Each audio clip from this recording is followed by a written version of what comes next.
It's fall, so it's the best time to propagate those black raspberries. Come join me in the chaos. So along the perimeter of my orchard, I have all these black raspberries.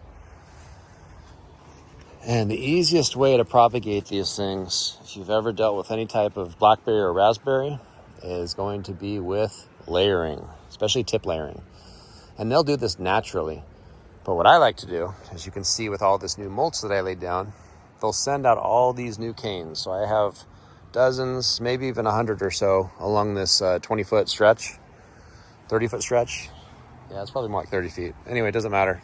The point is along that edge, there's lots of new little canes. And those new little canes, when they sense the ground, they'll root in nicely. But I like to accelerate that a bit. So once they start reaching towards the ground, you'll see they'll start rat-tailing.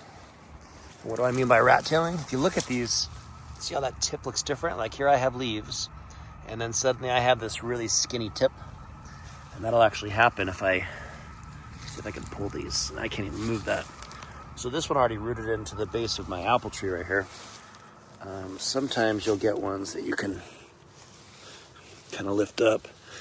Yeah, if you look right here, this thing's just trying to dig itself. So I don't want to disturb that. But those tips of that plant will root themselves, and where they root in, they'll make a new crown. And the crown is the part of the plant that survives, for probably a decade or so per plant. And the way these plants normally live is they are biennial, which means the first year they'll send up a cane, and then the second year that cane will flower, and it's called a floricane. Some plants will have floricanes will have primocanes that flower, so the first year canes will flower. Other ones have only second year canes that flower. This particular type of black raspberry is biennial, and it fruits on floricanes only, but you'll get a real heavy crop. So the way this thing works is come June, this thing will be completely covered with flower. Well, I think in May it'll be covered with flowers. And then in June, the entire thing will be covered with berries. And I have other videos of this. It's striking. It's different than some of my ever-bearing blackberries. It'll just have small clusters of berries. Instead, this thing will be just completely covered along the entire stem. Each node will have, somewhere around 4 to 8 berries. So those leaf spots, they'll have special little flower clusters that pop out, and it'll just be completely covered with berries.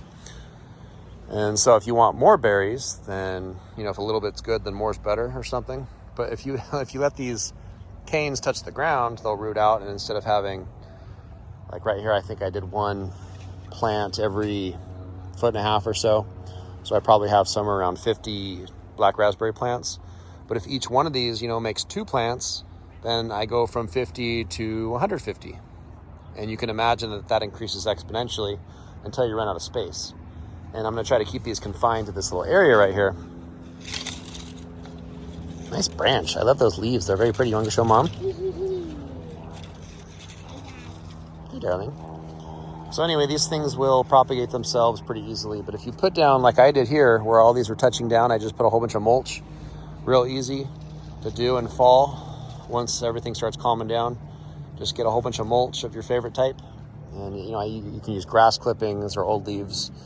I have on the side of my yard, I have a huge pile of like 40 cubic yards of leaves that someone asked if I wanted, and I said sure, and they dumped them, and they kind of decompose, so they decrease in volume, 5-10 fold or something. And so now I have like concentrated, decomposed, amazing compost that I've just been kind of dumping on everything. So fruit trees love it, blackberries love it, black raspberries love it, and it ends up helping your plants to propagate because you keep the area from drying out, and they can readily root.